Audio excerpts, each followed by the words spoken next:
Добрый день. Я сегодня решила сняться специально в маске для того, чтобы людей с тонкой душевной организацией не раздражали мои пухлые от природы губы. Ну, это такой был сарказм.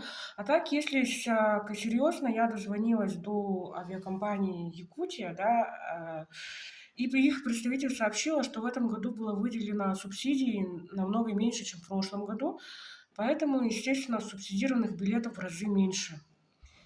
Кто-то писал о том, что покупали на каком-то сайте, билеты со скидкой.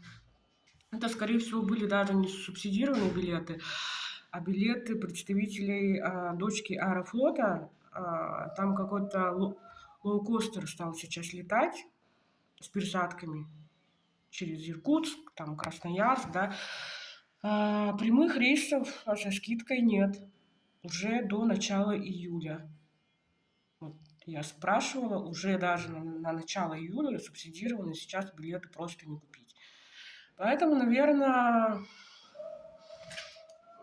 те, кто хочет из Якутска слетать на море, там, в центральные города, на Кавказ или там еще куда-то, придется покупать на авиасейлсе за там 30-40 тысяч рублей, может быть, да, поэтому в этом году очень все сложно и печально.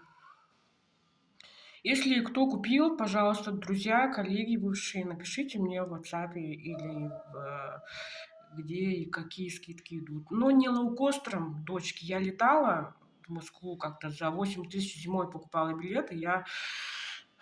Мне очень не понравилось. Во-первых, очень долго и нудно. И, во-первых, вот эти вот ряды, они очень такие, скажите мне, ну, много этих кресел и некомфортно вообще.